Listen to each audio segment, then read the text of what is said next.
"We came to have sex with you," the Japanese women said to the lonely black American soldier. From where I stood in the yard, I watched the American soldier step off the train. He moved slowly, uncertainly, like a lost child. His dark skin made him different from the other soldiers we'd seen, and something in his eyes spoke of a gentleness that seemed out of place in this cold, sterile camp. I huddled closer to the other women, our thin blankets offering little protection against Wisconsin's bitter wind.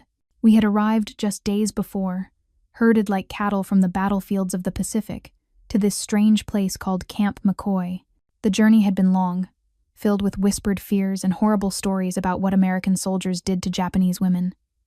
"Look at him," Keiko whispered beside me. "They say the black ones are the worst." Her words carried the weight of propaganda we'd been fed, but something in me hesitated to believe it. Perhaps it was the way he carried himself, or how his eyes seemed to hold a sadness I recognized in my own heart. Other American soldiers approached him, their faces tight with barely concealed disdain. Even I could see how they kept their distance, speaking to him with short, clipped words. He stood straight, maintaining his dignity despite their treatment, and I found myself wondering about his story. "Name's Private Walker," I heard one of the officers say. "You'll be assigned to the women's section." The words made my stomach clench. Several of the women around me drew closer together, their fears taking physical form in their trembling bodies. Through the chain-link fence, I watched as Private Walker was shown around the camp. The officer pointed out the guard towers, the mess hall, the barracks where we were kept. The black soldier nodded at each instruction, his face serious but not unkind. "They will try to escape," the officer said loudly enough for us to hear. "Your job is to make sure they don't. But remember the Geneva Convention. Age treated. They're to be treated humanely." Private Walker's eyes drifted to our group, and for a brief moment, our gazes met. I quickly looked down, my heart racing, but in that fleeting connection, I had seen something unexpected. Not the hatred or cruelty we had been warned about, but a flicker of understanding. That evening, as we gathered in our barracks, the women spoke in hushed tones about the new guard. Some, like Keiko, clung to their fears, repeating the warnings we'd heard about American brutality. Others remained silent, lost in their own thoughts and memories of home. I sat on my thin mattress, weaving strips of cloth we'd been given for mending. My fingers moved automatically while my mind wandered to the strange soldier. How odd it was to see him treated with almost the same disdain his fellow soldiers showed us. In Japan, we had been taught that all Americans were united in their hatred of us, but here was evidence that even among themselves, they harbored prejudices and divisions. "Yuki," Masako called softly from her bunk. "What do you think they will do to us?" I paused in my weaving, considering her question. Through the small window, I could see Private Walker making his rounds, his posture straight despite the cold. "I don't know," I answered honestly. But perhaps not everything we were told is true. The words felt dangerous even as I spoke them, challenging everything we had believed about our captors. But as I watched the lonely figure of Private Walker disappearing into the gathering darkness, I couldn't help but wonder if, in this desolate place, we might discover that the lines between enemy and friend were not as clear as we had been taught to believe. Before you continue listening, please let me know where in the world are you watching from today. Now back to the story. From behind the thin walls of our barracks, I hear the crunch of boots on gravel. The sound makes my hands shake as I fold my threadbare blanket. Some of the women around me stop their whispering, their eyes downcast. Through gaps in the wooden slats, I watch the tall black soldier pass by, the new one who arrived yesterday. He walks differently from the other American soldiers. There's no swagger in his step, no threatening posture. His shoulders are slightly hunched, as if carrying an invisible burden. I've never seen anyone like him before. In Japan, we were told Americans were devils, but they never mentioned soldiers with skin like polished wood. Kimiko huddles closer to me on our shared bunk. "Why do they put him here?" she whispers in Japanese. "To frighten us?" I shake my head, unable to answer. The propaganda papers never prepared us for this confusion. The white soldiers match our expectations, loud, boisterous, threatening. But this one, he's different. When he walks past, his eyes stay fixed on the ground, like he's trying to make himself smaller. Through the morning, I watch him from the corners of my eyes as we line up for breakfast. He stands apart from the other guards, maintaining his distance from both us and them. The white soldiers joke and laugh among themselves, but he remains silent, vigilant. Later, as we wash our clothes in the designated area, he passes nearby again. My heart races when he pauses, looking uncertain. I'm supposed to be the group's spokesperson. I know the most English. The other women push me forward slightly. "Sir," I manage to say, my voice barely above a whisper. Other soldiers. They are. I can't find the right words to ask if they will hurt us. He looks at me directly for the first time. His eyes are kind, almost sad. Before he can respond, Mariko steps forward. She's been here longer than most of us, having arrived from Saipan weeks ago. Her face is set with determination as she speaks in broken English. "We came to have sex with you." The words hit like a physical blow. My stomach churns with shame and fear. This is what we've been dreading, what the older women warned us about. We've heard stories about what happens to female prisoners. Some of us have already decided it's better to offer ourselves than to be taken by force. But the black soldier's reaction isn't what any of us expect. His eyes widen with shock, and something like pain crosses his face. He takes a step backward, then another. Without a word, he turns and walks away quickly, his boots crunching faster on the gravel. We watch him go, confused. Mariko's shoulders slump. I thought. She begins in Japanese but doesn't finish. I keep staring at his retreating back, trying to understand. Everything we thought we knew about our captors seems wrong. The white soldiers laugh and leer, but keep their distance. This black soldier, who should be the most frightening according to everything we were taught, shows us only confusion and, could it be kindness? That night, as we huddle in our bunks, I lie awake listening to the other women's soft breathing. Outside, I hear, his boots again as he makes his rounds. The sound no longer makes me tremble. I watch him from behind the curtain of my dark hair, this tall black American soldier who confuses me so much. The other women whisper about him too, their voices carrying across our sparse quarters like autumn leaves in the wind. We expected brutality from our captors, especially from someone like him, but Private Walker is different. He smiled at me today, Keiko whispers during our morning meal of bland oatmeal. Just smiled. Like I was a person. I stir my spoon through the gray mush, remembering how he had nodded to me yesterday. Such a simple gesture, yet it had made my heart race with fear and confusion. Perhaps it is a trick, I murmur. But the words feel hollow even as I speak them. The days pass slowly here at Camp McCoy. We rise with the sun, perform our assigned tasks, eat our meals, and try to avoid drawing attention. But Private Walker seems to appear everywhere, his presence both unsettling and oddly comforting. When Sakura dropped her laundry basket yesterday, spilling clean sheets across the muddy ground, I held my breath. We all expected punishment. Instead, he helped her gather them up, even apologizing when his boots left dirt marks on one sheet. I don't understand. I confess to Midori as we fold blankets in the afternoon sun.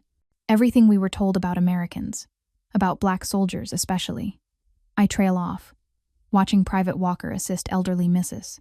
Tanaka with her heavy water bucket. He treats us like we matter. The other American soldiers barely look at us, their faces masks of indifference or barely concealed hostility. But Private Walker's eyes hold something else, something that makes my chest tight with confusion.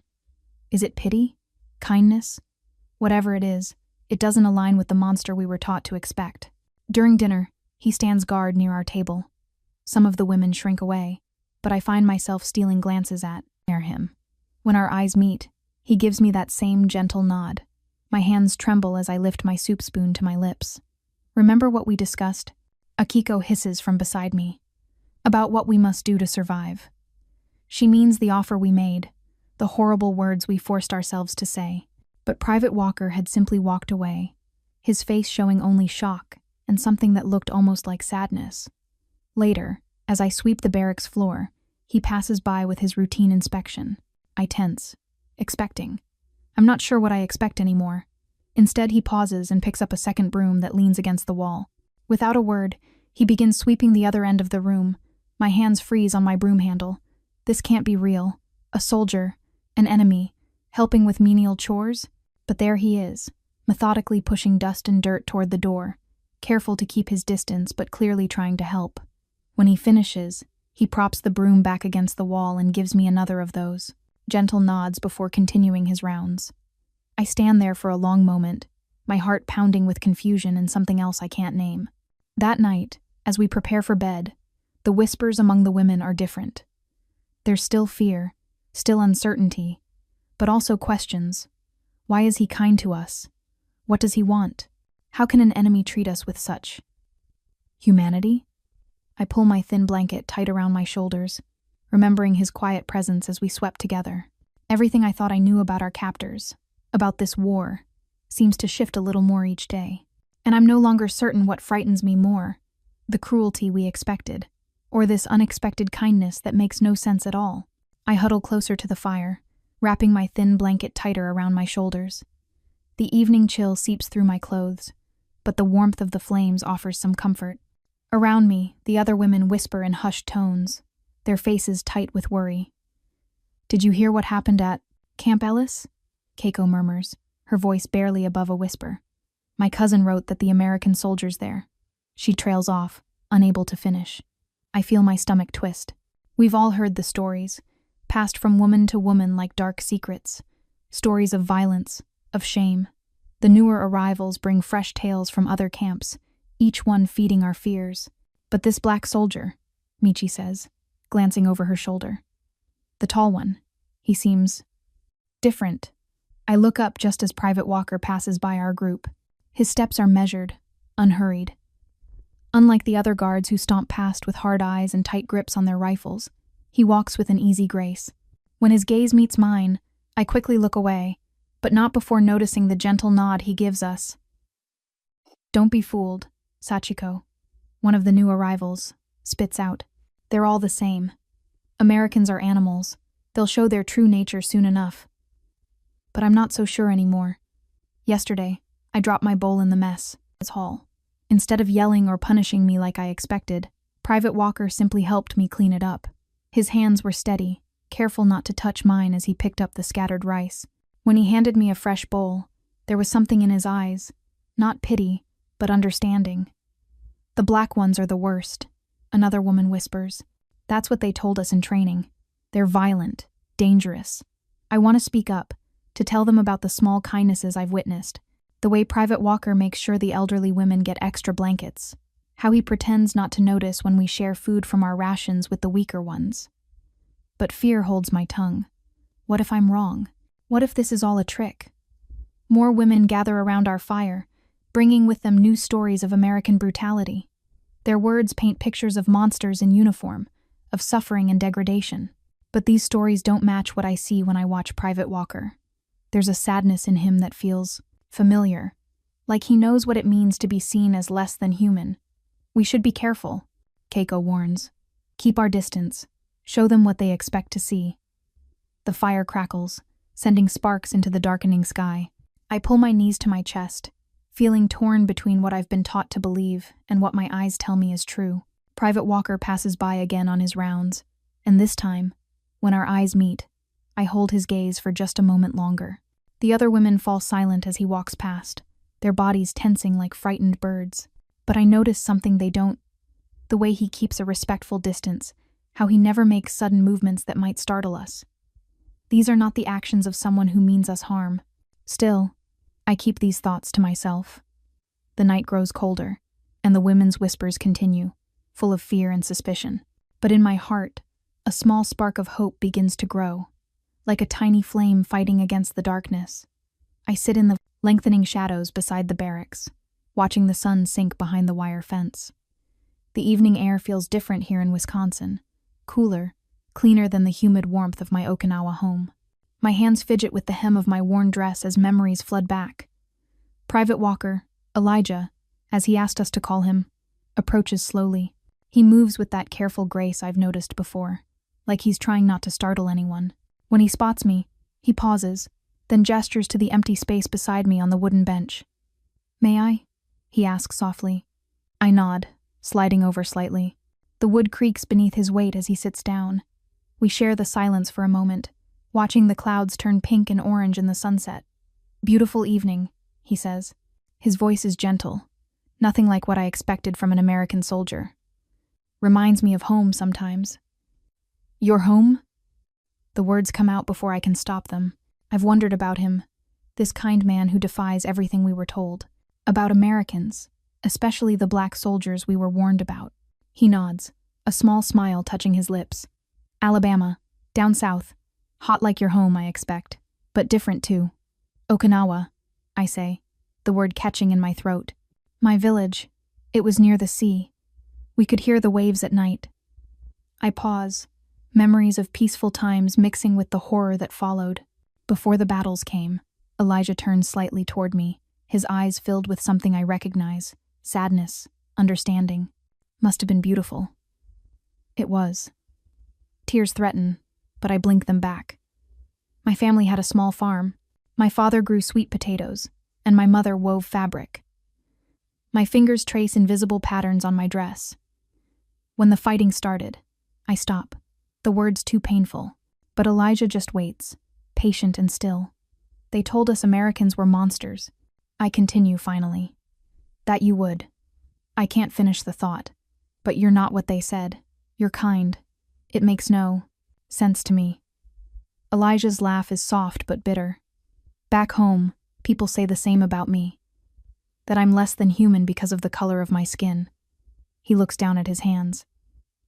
In Alabama, I can't even drink from the same water fountain as white folks. Can't go to their schools or restaurants. Even here in the army, I'm kept separate. I stare at him, trying to understand. But you are an American soldier.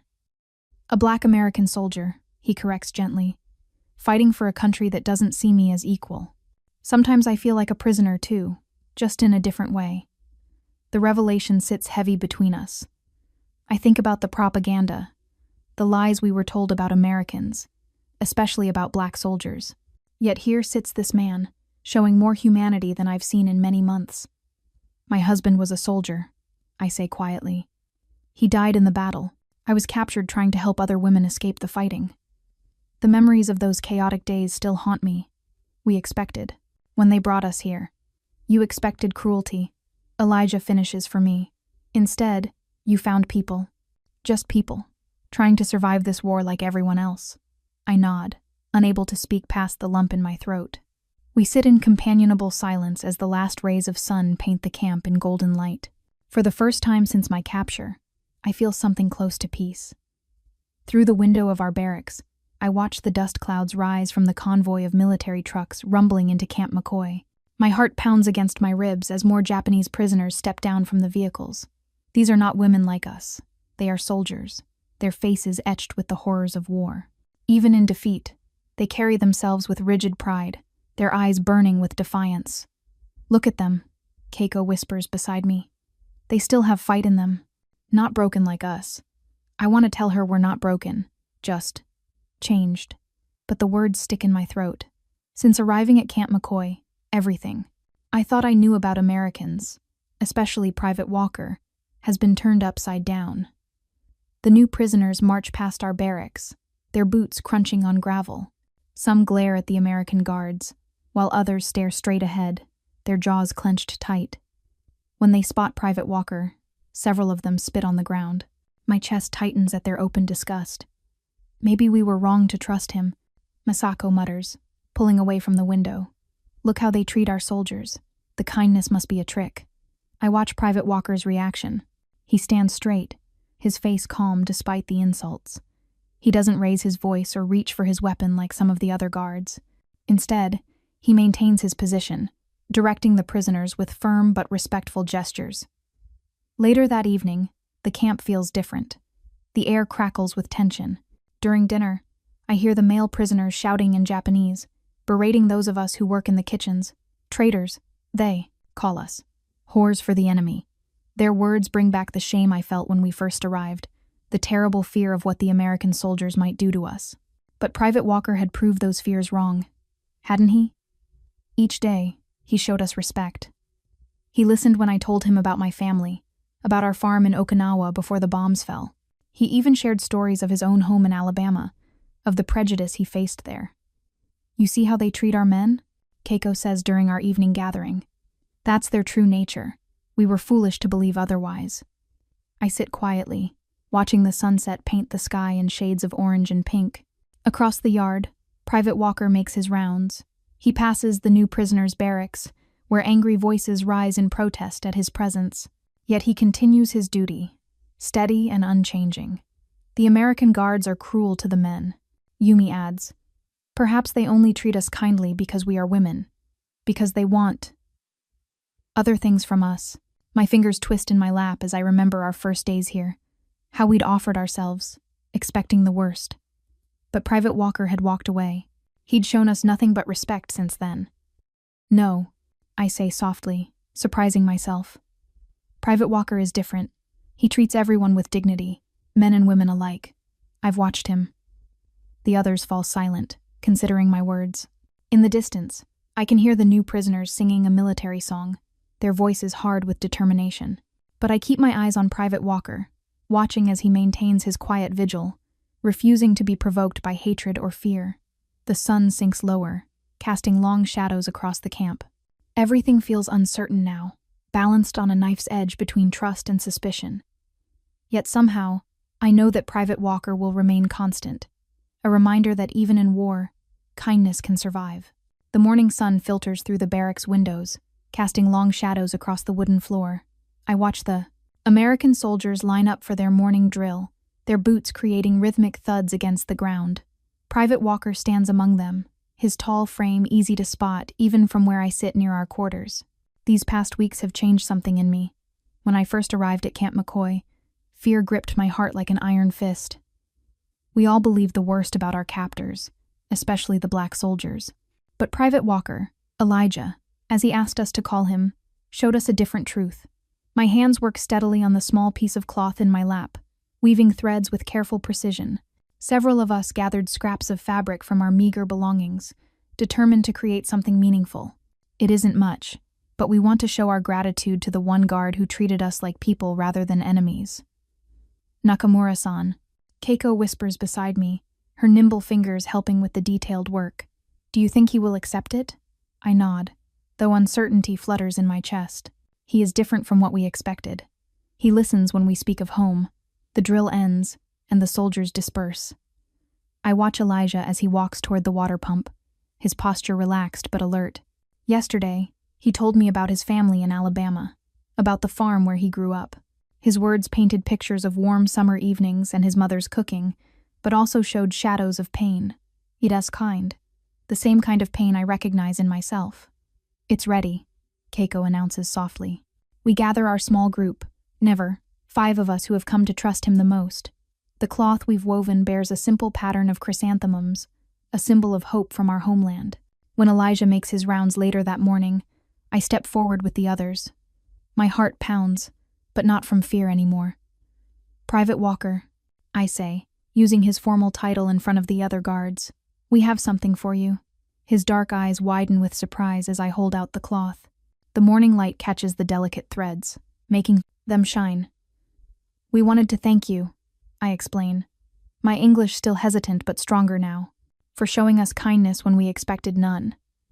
He takes the cloth carefully, as if holding something precious. This is beautiful, he says, his voice soft with emotion. You made this?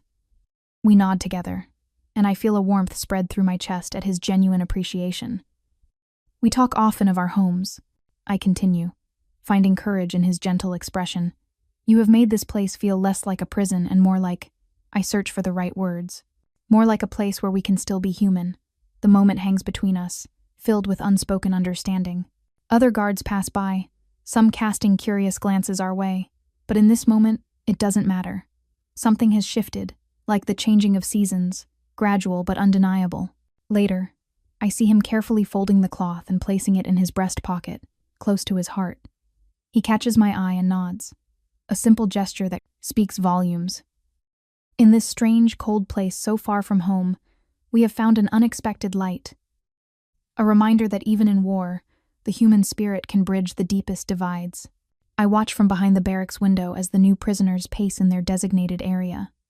Their faces are hard, their eyes filled with a fury I remember from the early days of my own captivity. But something is different now. The camp feels changed, as if a storm cloud has settled over our peaceful routine. Private Walker stands near the fence, his tall frame easy to spot among the other guards. He maintains his usual calm demeanor, but I notice how his shoulders tense when the new prisoners shout insults in Japanese. Words I wish I couldn't understand. Look at that black dog. One of them spits in our language, standing there like he's worth something. My stomach churns.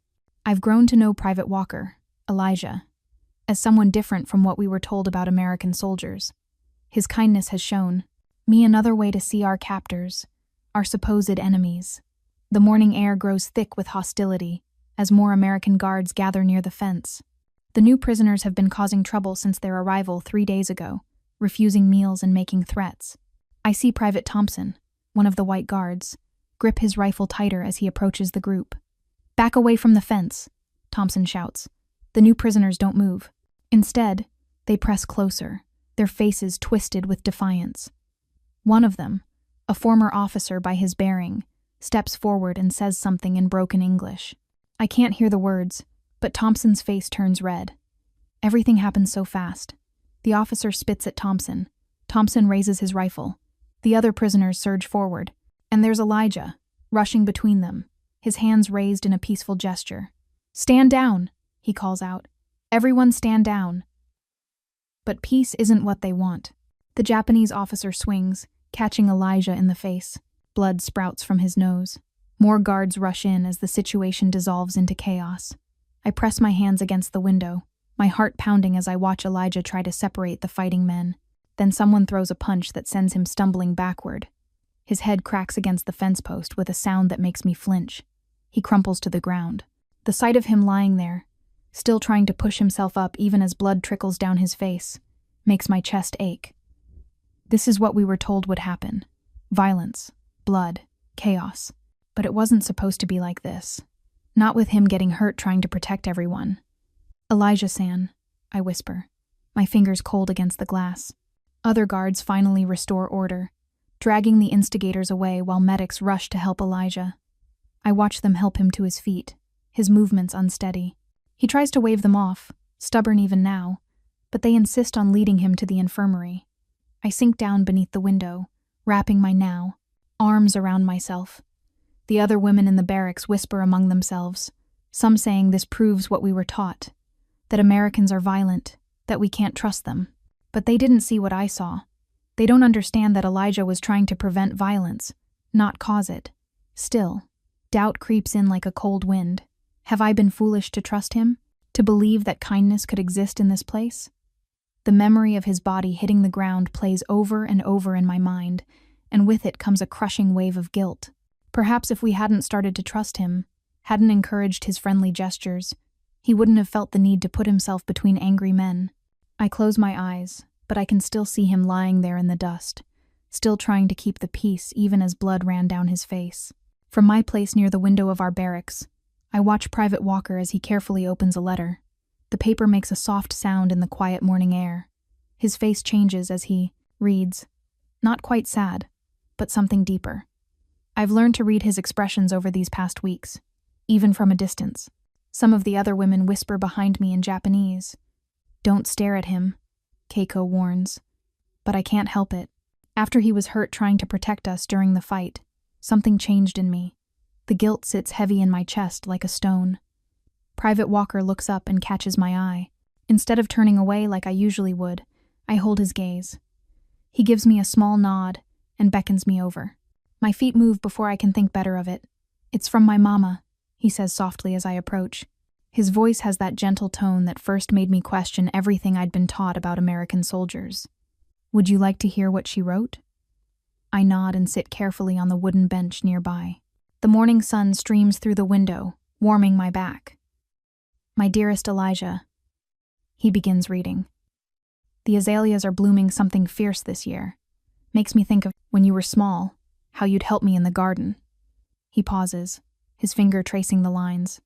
"Things ain't much changed here. Mr. Wilson's store still won't serve us at the front counter. Sarah Jane's boy got beat up just for walking on the wrong side of town." I notice his hands tighten on the paper. The words may be simple, but they carry weight.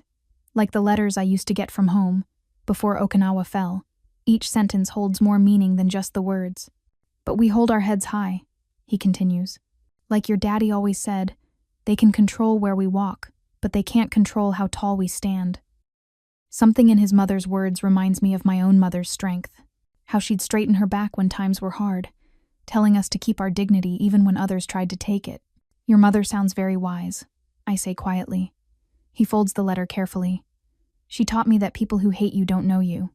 That's why, he gestures, looking for words. That's why I try to show kindness here, even when some folks think I shouldn't. The guilt floods back. We thought we knew you too, before. We were wrong. My voice catches. When you got hurt. That wasn't your fault, he says firmly. But we'd believed such terrible things about American soldiers. I stop, ashamed to admit we'd believed especially horrible things about black soldiers. Fear makes people believe what they're told to believe, he says. Back home, white folks are taught to fear us. Here, you were taught to fear us. But fear can't survive when people really see each other. His words sink deep into my heart. I think about how my view of him changed, from enemy to protector, from someone to fear to someone who shares letters from his mother in the quiet morning light. The sounds of the camp starting its day drift in. Mess hall clatter, guards changing shifts, other prisoners beginning their assigned tasks. But in this moment, those sounds feel distant. What feels close is the understanding building between us, as fragile and precious as the paper he holds in his hands. The afternoon sun beats down mercilessly on Camp McCoy. I wipe sweat from my brow as I watch Private Walker making his rounds along the fence. His steps are slower today, more deliberate. Something weighs on him. I can tell from the way his shoulders slump forward. The camp has changed since the new commander arrived last week. The other American soldiers who were once indifferent now bark orders with harsh voices. Even the kind-faced cook who used to slip us extra bread has stopped meeting our eyes. They're getting stricter, whispers Keiko beside me as we fold laundry. Did you see how they treated old Mrs. Tanaka this morning? Making her stand in line for an hour just to get her medicine? I nod silently, my hands working mechanically through the pile of sheets. Some of the younger women have been talking in hushed voices about fighting back, about refusing orders. My stomach turns at the thought of what might happen if they do. Private Walker passes near our workstation. His eyes meet mine briefly, and I see the same concern I feel reflected there. When he's a few steps past, he drops something, a piece of paper that flutters to the ground. I wait until he's further away before retrieving it. Meet me by the supply shed after dinner, it reads in careful English. Later, as the sun sets and casts long shadows across the yard, I make my way to our meeting spot. My heart pounds with each step. If anyone sees us talking alone. Yuki. His voice is soft, tired. Thank you for coming. The others are scared, I tell him, keeping my voice low. The new rules, they remind us of stories we heard about other camps. He leans against the shed wall, his face troubled. I know. The new CO doesn't care much for the Geneva Convention. Some of us tried speaking up, but he trails off, shaking his head. Why do you still help us? The question bursts, and from me before I can stop it. Your own people treat you poorly. We were your enemies, yet you risk trouble to be kind. Private Walker is quiet for a long moment. He pulls a crumpled letter from his pocket. Got this from my mama today. She tells me about home, about having to use the colored entrance, about my little sister being spat at on her way to school. His voice catches. She reminds me that hatred only breeds more hatred. My chest tightens as I think of my own mother, of her last words to me about maintaining dignity even in the darkest times. In Okinawa, I say slowly, we were taught that Americans were devils, that black soldiers were worse than devils. I meet his eyes. But you showed us different. You showed me different. Maybe that's why I'm here, he says thoughtfully. Not just as a soldier, but as a person who knows what it means to be seen as less than human. My mama always said that true loyalty isn't about blind obedience. It's about standing up for what's right, even when it's hard. I touch the sleeve of his uniform gently. Your mother is very wise. Someone's coming, he whispers suddenly. I slip away quickly, my heart racing, but my mind is clear. In this moment, I understand something profound about trust and loyalty, how they can grow in the most unlikely places, between the most unlikely people. The evening breeze carries the scent of pine through our barracks window. For the first time in many days, I feel my shoulders relax slightly as I sit on my thin mattress, working on mending a torn sleeve. The familiar motion of needle and thread brings memories of home, of quiet evenings in Okinawa before the war changed everything. Most of the other women have already settled in for the night, their whispered conversations a gentle hum in the background. The new prisoners who arrived recently keep to themselves in the far corner, their distrust a tangible wall between us. Through the window, I catch sight of Private Walker, making his evening rounds. Even with his injury, a bandaged arm held close to his chest, he maintains his gentle demeanor. The sight of his wound still fills me with guilt, knowing he was hurt trying to protect us. The door creaks open, and Private Walker steps inside, clipboard in hand. It's time for the evening head count, but tonight feels different. The usual tension that accompanies these checks is absent, replaced by something softer, more human. "Good evening, Nakamura-san," he says quietly, using the honorific he learned from us. His thoughtfulness still surprises me, how he tries to show respect for our customs even here. "Good evening, Private Walker," I respond, my English careful and measured. The sleeve I'm mending slips from my fingers, and he bends to retrieve it, wincing slightly at the movement. "Your arm, it still hurts?" I ask, the words catching in my throat. He shakes his head, offering a small smile. "It's healing well. Don't worry yourself about it." I watch, as he makes his count, marking each name with careful precision. When he reaches my bunk, he pauses. "Need help with that?" He gestures to the sleeve. The other women watch curiously as I nod, making space for him to sit. His large hands are surprisingly delicate as he holds the fabric while I work the needle through. Sometimes, I begin hesitantly, I wonder what will happen to us when the war ends. The fear that's been building inside me finally finds voice. Will they send us home? Will there even be a home left? Private Walker is quiet for a moment, his presence steady and reassuring. "I can't promise what the future holds," he says finally. "But I can promise that as long as I'm here, I'll do my best to keep you safe. All of you." The sincerity in his voice makes my eyes burn with unexpected tears. I blink them away, focusing on the simple task of mending. "Why are you so kind to us?" I whisper. "After everything." "Because that's what makes us human," he responds simply. "War takes enough from us. I won't let it take that too." We sit in comfortable silence as I finish the mending. Around us, the barracks settles into its nighttime rhythm. For this brief moment, the harsh realities of war feel distant. No propaganda, no hatred, no fear, just two people sharing a quiet task as evening falls. When Private Walker finally stands to leave, he pauses at the door. "Oyasumi," he says carefully, the Japanese word for good night slightly awkward on his tongue. But the gesture touches something deep in my heart. "Good night," I reply softly, watching as he disappears into the growing darkness outside. From my spot near the barracks window, I watch a new American soldier arrive at Camp McCoy.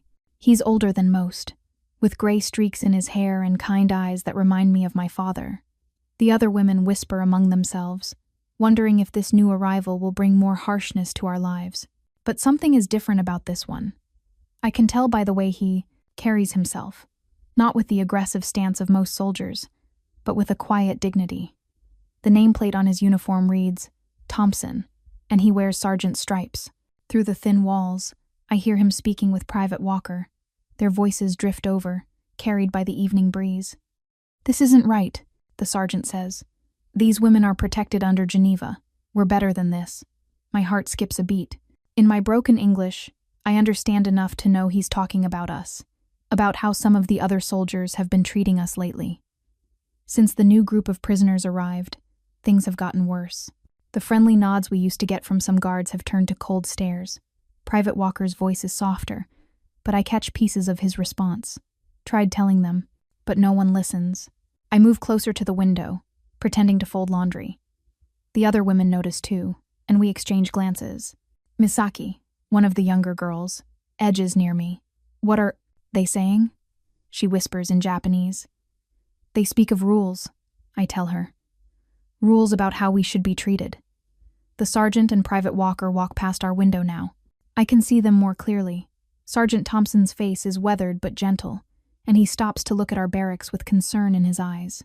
When he notices me watching, he gives a small, respectful nod, just like Private Walker did when he first arrived. The Geneva Convention exists for a reason, I hear the sergeant say firmly. We're not here to terrorize these people. We're here to keep them safe until this war is over. Private Walker stands straighter, and I see relief wash over his face. He's been alone in his kindness for so long, carrying the weight of our protection by himself. Now, watching them talk, I realize he's found an ally. They continue their conversation, moving toward the guard post. The sergeant's presence seems to change something in the air. Even some of the harsher guards appear less aggressive when he's around. Later that evening, as we prepare our meager dinner, I notice Sergeant Thompson speaking with other American soldiers. His voice carries authority, but there's something else. Wisdom, perhaps. He gestures toward our barracks, and I see several soldiers nodding. Look, Misaki whispers, pointing discreetly. Private Walker stands with them now, his usual tension somewhat eased. For the first time since the new prisoners arrived, he seems less alone in his mission to treat us with dignity. I clutch my rice bowl, watching this small gathering of soldiers. Their conversation continues, and though I can't hear the words, I sense a shift in the air. It reminds me of the changing winds before the spring rains back home in Okinawa, when everything feels like it's about to transform. The other women notice too. There's a collective exhale, a slight loosening of shoulders that have been tense for weeks. We don't dare hope too much. War has taught us that hope can be dangerous. But as I watch Private Walker and Sergeant Thompson talking, planning, trying to make things better, I feel something I haven't felt in a long time. The possibility of peace, even here, even now. The morning frost coats the ground like a delicate white blanket, and my breath comes out in small clouds as I sweep the fallen leaves from the walkway between the barracks. The wooden handle of the broom feels rough against my palms, worn smooth by countless hands before mine.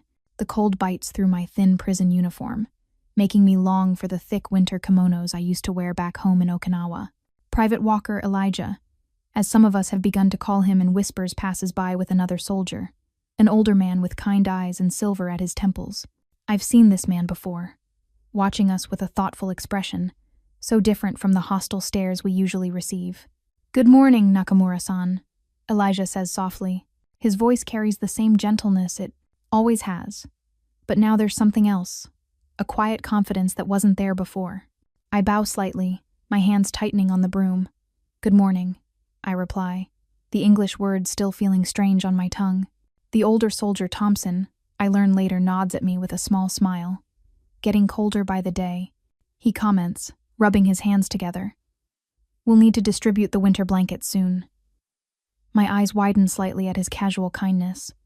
It reminds me of Elijah's first gestures of humanity towards us, how confused we all were by it. Now, seeing another American soldier show concern for our comfort, I feel something shift inside me. Throughout the day, I notice more interactions like this. A young guard helps Mari-san carry a heavy bucket of water. Another soldier brings extra firewood to the elderly women's barracks. Small acts, but they pierce through the wall of fear and distrust we've built around ourselves. In the afternoon, Elijah and Sergeant Thompson gather us in the common area. Other American soldiers join, bringing extra chairs and even hot tea. My hands wrap around the warm cup, and I watch as Thompson explains in simple English, with gestures to help us understand, that they want to talk with us, really talk. At first, we sit in uncomfortable silence. The other women look at each other nervously, remembering the warnings we received about American brutality. But then Thompson starts showing us pictures of his family, his wife, his children. His weathered face softens as he points to each smiling face in the photographs. Slowly, cautiously, we begin to share too.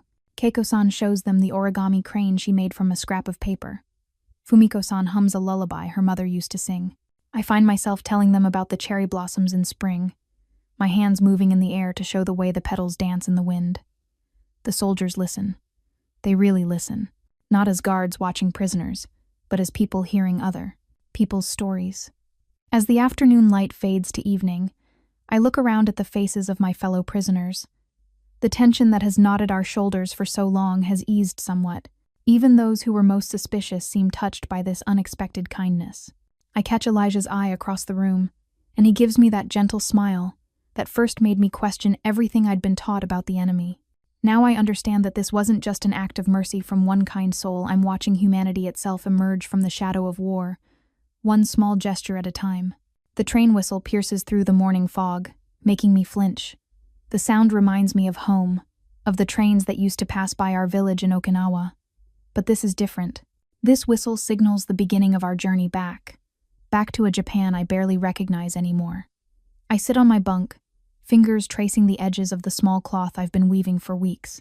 The colors aren't as vibrant as they would be in Japan. I had to work with what was available here at Camp McCoy, but somehow, that makes it more special. Each thread represents a day, a moment, a memory of this strange place that changed everything I thought I knew about our enemies. Through the window, I watch Private Walker, Elijah, helping some of the other women load their meager belongings onto trucks. His movements are careful, respectful, just as they've always been. Even now, after all these months, it's hard to believe how wrong we were about him, about all of this. Nakamura-san, one of the younger women, calls from the doorway. It's almost time. I nod, clutching the cloth tighter. My hands are trembling. When I first arrived here, I trembled from fear. Now, it's different. The thought of leaving fills me with an unexpected sadness. Outside, the morning air is crisp. Autumn has painted the trees in brilliant reds and golds, so different from the perpetual green of my homeland. A group of American soldiers stands near the transport trucks, checking lists and directing prisoners. Among them, Elijah's tall figure stands out. He notices me and walks over, his steps measured and steady. "Good morning, Yuki," he says softly. Even now, after all this time, his kindness catches me off guard. "Good morning, Private Walker." I bow slightly, a habit I cannot break. When I straighten, I see the same sadness in his eyes that I feel in my heart. "The first transport leaves in an hour," he says, glancing at the trucks. "Are you ready?" Am I ready? The question seems so simple, yet it carries the weight of everything that's happened here. I think about that first night, when we arrived terrified and expecting the worst. I remember the shocking words some of us spoke to him, born of fear and misunderstanding. How far we've come from those dark moments. "I have something," I say, my English still awkward despite months of practice. I hold out the cloth I've been working on. It's small, barely larger than his hand, with a pattern of cranes woven in muted blues and grays. "For you, to remember." He takes it carefully, as if handling something precious. His fingers trace the pattern of the birds, and I see understanding in his eyes. In Japan, cranes represent peace, hope, healing. After everything that's happened, it seemed right. "Thank you," he says, and I hear the weight of unspoken words in his voice. Around us, the camp buzzes with activity. More women are gathering with their belongings, some crying, others standing in stoic silence. The war is ending, they tell us. Soon we will all go home to whatever remains of our former lives. But as I stand here, watching Elijah carefully fold the cloth and tuck it into his uniform pocket, I realize that home will never be quite the same. Not after learning that kindness can exist in the most unexpected places, that humanity can survive even the darkest moments of war. The train whistle sounds again, closer this time, reminding us that our time here is nearly over. Soon we will board those trucks, then trains, then ships, carrying with us memories that will forever challenge everything we once believed about our enemies. I watch from behind the fence as Elijah stands alone by the train station. His tall figure is silhouetted against the setting sun, and my heart aches with a feeling I cannot name. The war is over now. Japan has surrendered, and everything is changing again. The camp feels different today. The usual tension has been replaced by a strange mixture of relief and sadness. Many of the women I've lived with these past months have already left on earlier trains. Soon, it will be my turn to go home, if there is still a home to return to in Okinawa. "Yuki-san," calls one of the guards, motioning me forward. "Private Walker would like to speak with you." My wooden sandals make soft clicking sounds against the gravel as I approach the fence. Elijah turns, and I see that same gentleness in his eyes that confused me so much when I first arrived. How wrong I had been about him, about so many things. "I received my orders," he says quietly. "I'm heading back to Alabama tomorrow." I nod, unable to find the right words in English. The cloth bundle in my hand suddenly feels heavy. I've been carrying it all morning, waiting for this moment. I have something for you, I say, my accent still thick, despite the months of practice. I extend the carefully wrapped package through the fence.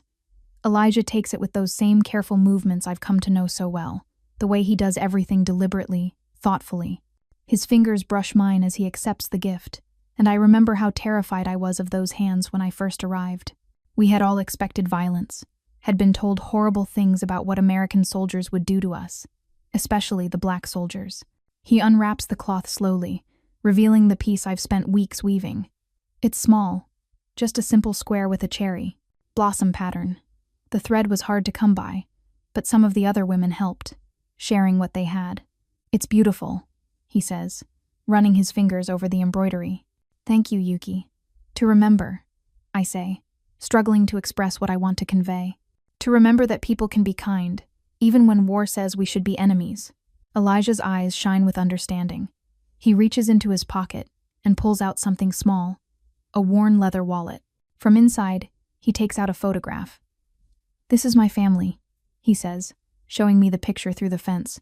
My mama and my sisters back in Alabama. I wrote to them about you, about how you helped me see things differently too. I study the faces in the photograph. Women with Elijah's same kind eyes, standing proud despite everything their country has put them through. I think about all the stories he's shared about his life in the South, about the hatred he faces there. Yet here he stands, having shown nothing but compassion to those he was supposed to hate. Your mother raised a good son, I tell him, meaning every word. A whistle blows in the distance, the signal that it's time for the final prisoner transfer. Elijah straightens, tucking the photograph away carefully. Be safe, Yuki, he says softly. I hope you find peace when you return home. I bow deeply, fighting back tears. Thank you, Private Walker, for showing us that kindness can survive even in war. The guard is returning now, coming to escort me to the waiting train. I take one last look at Elijah, this man who changed everything I thought I knew about enemies and friends. I stood alone on the train platform, clutching the embroidered cloth in my hands. Memories of Camp McCoy still felt fresh, even though months had passed since I'd last seen Private Walker. The cold Wisconsin wind, the barracks that became our temporary home, and most of all, the gentle soul who showed me that kindness could exist, even in the darkest places. My heart ached as I watched him walk through the gate that last day, his shoulders straight but his eyes holding a sadness I understood too well. We had both changed during our time at Camp McCoy. The cloth in my hands was the last gift I gave him, a simple piece of fabric with a flower from my homeland stitched carefully into it. It was all I had to offer as thanks for showing me that humanity could survive even the horrors of war. Now, back in Okinawa, I often think about Private Walker returning to his home in Alabama. I imagine him walking through his mother's door, carrying the weight of everything he experienced at the camp. The other women and we had arrived at Camp McCoy, expecting the worst: violence, cruelty, the darkness we'd been warned about. Instead, we found something entirely different in Private Walker. I remember the day I first spoke to him, my voice trembling as I repeated those terrible words we'd been taught to expect. We came to have sex with you. The memory still makes me flush with shame. But his reaction, the confusion, the gentle way he simply walked away, that was the first crack in the wall of fear we'd built around ourselves. His kindness was persistent, like water wearing away at stone. A nod here, a smile there, the way he would help without being asked. Small gestures that spoke volumes about his character. Even when tensions rose with the arrival of new prisoners, even when he was injured trying to keep peace, his compassion never wavered. Private Walker once told me about his life in Alabama, about the segregation and prejudice he faced. I didn't understand at first how someone who had experienced such injustice could still show such kindness to those who were supposed to be his enemies. But as our friendship grew, I began to see that his experiences had taught him the importance of seeing beyond surface differences. The war changed us all, but not in the ways I expected. Instead of hardening my heart, my time at Camp McCoy opened it. Private Walker showed me that even in war, we could choose to be kind, to see the humanity in each other. He taught me that the stories we tell about our enemies are often just that, stories. I've heard that he's back in Alabama now, living with his mother. I wonder if he looks at the embroidered cloth sometimes and remembers the women at Camp McCoy. I wonder if he knows how profoundly he changed our understanding of what it means to be human, to be kind in the face of fear and mistrust. The sun is setting now, casting long shadows across my small garden. The flower I embroidered on his cloth grows wild here, a reminder of those days in Wisconsin. Sometimes, when I tend to these flowers, I find myself hoping that Private Walker has found peace back home, that he carries with him the knowledge that he did more than just guard us. He showed us that the human heart can transcend the boundaries of war, race, and fear. I hope you like this story. Please share what's your favorite part of the story and where in the world you are watching from. Have a wonderful day.